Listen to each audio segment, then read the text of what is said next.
Maybe you're looking for a place to start when it comes to classic literature, or maybe you're looking to get back into classic literature. I have a list of 10 classics for you to consider. Maybe one of them will sound good to you. These are all books that I have loved for a long time and still do love. So these books are in no particular order. So without further ado, let's get started. Actually, hang on, I'm gonna go grab some tea and I'll be right back.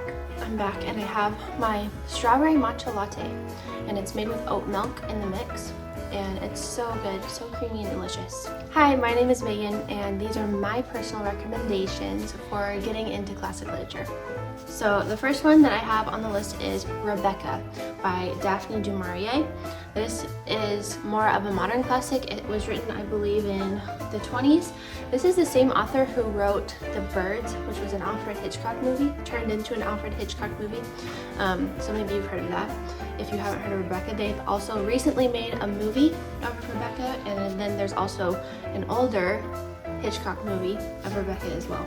But anyways, this book is riveting. It has all the vibes. It's suspenseful without being scary at all. So if that's up your alley, definitely check out Rebecca. In this book, there's a young woman who thinks she knows what she's getting herself into, but it turns out that there is much more than meets the eye. The second book on the list is The Great Gatsby by F. Scott Fitzgerald. And this is a really short book, so it's not too much of a commitment if you don't want to read something too long. And if you haven't read The Great Gatsby, F. Scott Fitzgerald encompasses the 1920s or the Roaring 20s party scene in a way that no one else does, and we learn about the extreme lengths that one man goes to for love. The third thing on the list is actually a short story. It's The Yellow Wallpaper by Charlotte Perkins Gilman. So this is a short story that will take you for a ride. The first time I read this, I was like, what is happening? How can all of this fit into the format of a short story? But at the same time, the short story format is so fitting for it. So this story is about a woman whose husband is a doctor, and he has her kind of like kept upstairs in her room because she needs to recover. She needs confinement. I don't want to give any spoilers, but it's really good and you should read it if you haven't already. I feel like it would be very easy to give too many spoilers or give something away, so that's all I'm going to say about it. But if you have not read it, you should definitely do so. It's very good. So the next book on the list is Jane Eyre by Charlotte Bronte, and this is very well known. It's a classic of classics. If you enjoy a good dark tale that's also redemption filled and getting to walk hand in hand with the narrator as she tells us more about her life and who she is, what she's thinking, just really being inside her head, you would enjoy this book. Jane Eyre is a good one, I think, to really just take your time with and get to know Jane Eyre and all she has to offer to us as readers. So the next book is also very short. It's Of Mice and Men by John Steinbeck.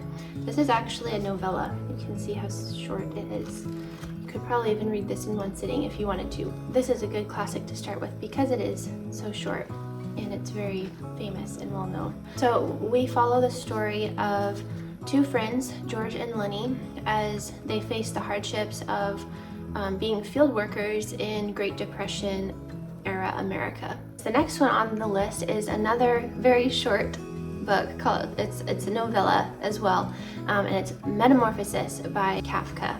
So I don't have the physical copy of this book either because I don't know what happened to it. I used to have it, but I've moved a lot, maybe it got lost. So in this story, a man or a boy named Gregor wakes up one day and discovers that he is now a bug. We get to join Kafka in reflecting on a deeper level of just how Gregor's family responds to him being this way, and just an existential exploration. Very interesting, and also a good one to start with because it's short and very well known. The next novel is Pride and Prejudice, and if it's springtime, quick bonus, if it's springtime as you're watching this video, like it is for me here now, then Jane Austen is always such a good read during the spring. It's filled with pastoral imagery and balls and mansions and dancing and anyways, it's a good springtime read. But in Pride and Prejudice, we follow the joys and the heartbreaks of Lizzie Bennet and her sisters. All right, the next one on the list is Frankenstein by Mary Shelley. And you think you know what Frankenstein is about, right? I thought I did, but then I read the actual Frankenstein and found out it was nothing like what I had ever expected it would be. This is some of the most beautiful writing about nature. It's not about nature, but it includes some of the most beautiful descriptions of nature that I think I've ever read before. So Frankenstein is, I feel like, more a reflection of human nature as a whole. If you also think that Frankenstein is just going to be about a monstrous, cartoony looking guy, it's not. And check it out. It's a great classic to start with. The next book is Oscar Wilde's A Picture of Dorian Gray. Dorian Gray exchanges his soul basically in order to remain looking young and beautiful forever. And instead of him aging, the portrait that someone has painted of him is the thing that changes. And it's about Dorian's life as he changes into following a darker path than he started off with. And it's a great story, a good one to start off with. Oscar Wilde's writing is amazing and beautiful. I think you would love A Picture of Dorian Gray if you're looking to start with a really strong classic. Okay, the last book on the list is The Bell Jar by Sylvia Plath. And this is Plath's kind of semi-autobiographical novel. Trigger warning for this if you do struggle with mental health or depression in any way.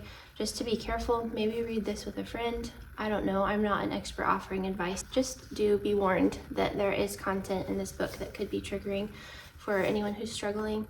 We follow the story of Esther Greenwood, who is a very talented young person who is pursuing her dreams and is held in high esteem by those around her, and then she kind of just starts declining and going into a space in her mind that is not good for her. Okay, I think I said that I was gonna do 10 on this list, but I'm gonna throw in a couple bonuses because quite a few of the ones that I mentioned are so short. They're short stories. So here's another shorter thing that you might be interested in if you're looking to get into the classics.